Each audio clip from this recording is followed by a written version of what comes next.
If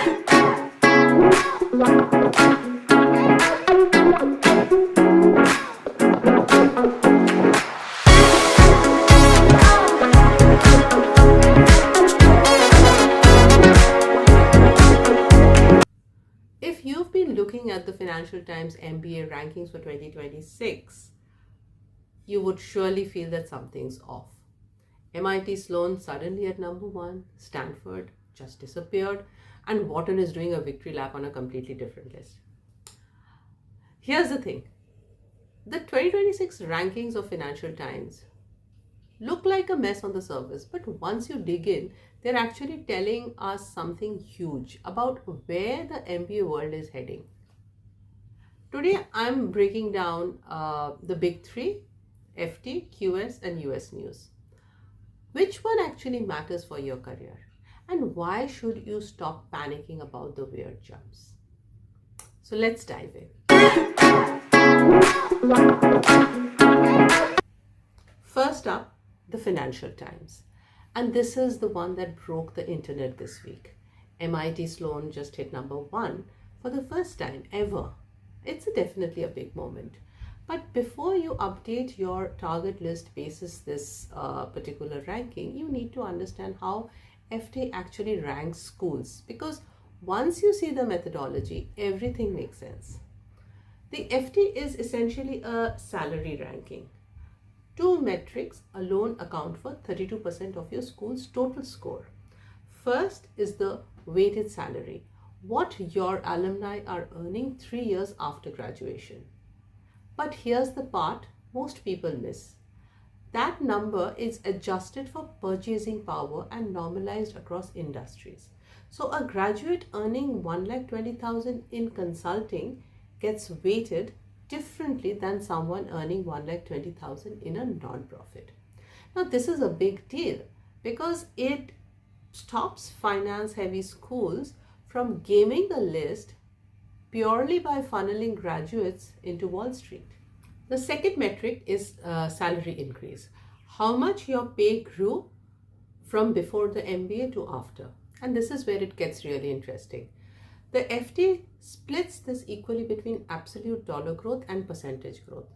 What that means in practice, a candidate who goes from 50,000 to 150,000, a 200% jump contributes more ranking value than someone who goes from 100,000 to 180,000, even though the absolute gain is almost the same. But FT rewards transformation, not just a high finishing number. And that's exactly why schools like ISB ranked 12th globally and SPJIMR at 74th punch so far above what people expect. ISB posted a 248% salary increase and SPJIMR hit 199%. They are not competing with Harvard or on absolute salary. Now Harvard alumni averages over 2,59,000, which is almost impossible to beat. Instead, ISB and SPJI are winning on magnitude of change. How dramatically did this MBA transform your earning potential? That is the question that FT is really asking.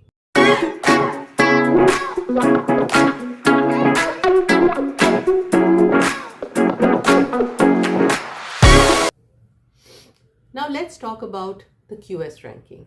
And if the FT is about transformation, QS is about reputation. Specifically, how the outside world perceives your degree before you've even walked into the room. The two metrics that define QS are employer reputation and alumni outcomes. And together they tell you one thing. Does your MBA brand open doors on its own? QS literally surveys thousands of recruiters globally and asks them a simple question. Which MBA program produces the candidate you most want to hire? No salary data, no survey of graduates, just the raw perception of the people doing the hiring.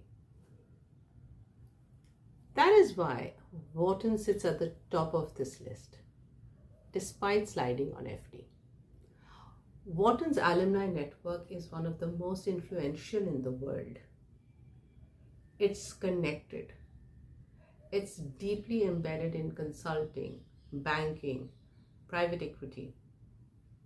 Recruiters at McKinsey, Goldman, and Blackstone have been hiring Wharton graduates for decades.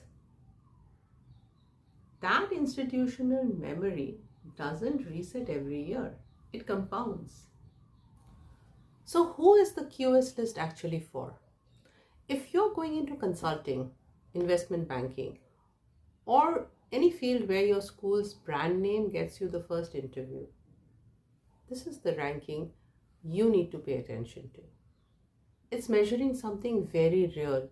The moment a recruiter sees your MBA on a resume, what do they feel? And that feeling is worth a lot.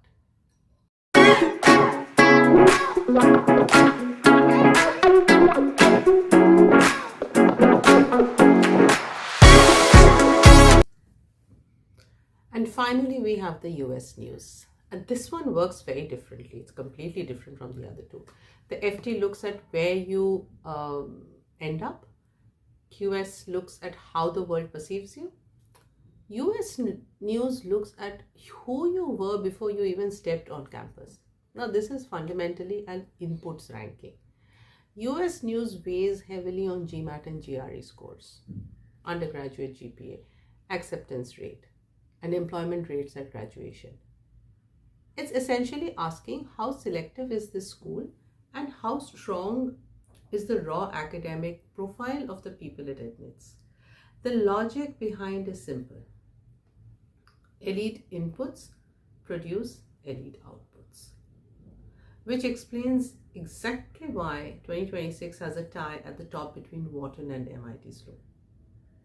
Both schools have median GMAT scores sitting at above 730, acceptance rates well before 15%, and near perfect employment figures at graduation.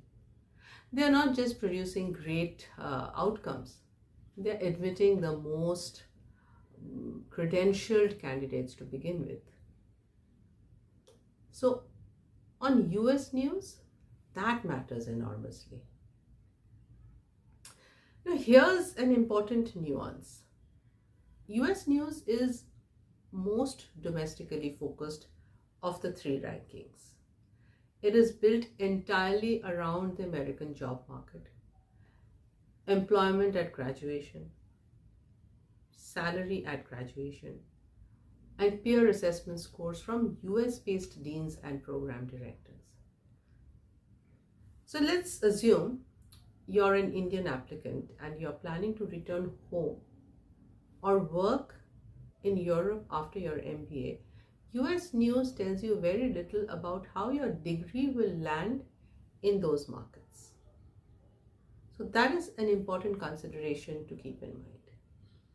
But if you're targeting the American job market and especially have a very strong GMAT score, this list is genuinely useful. It tells you where the highest credentialed candidates are concentrating, which is also where the most competitive recruiting pipeline tends to form. So a 760 GMAT puts you in the range for the top 5 schools on this list. The question is whether you want to be in that pool and whether you can differentiate beyond the score. Three different methodologies, 3 completely different winners. And that's actually the point. So if you found this useful, subscribe to Career Forte and share it with one person who's deep in their MBA research right now. Most applicants never look past the headline ranking. You just did. That's already an edge.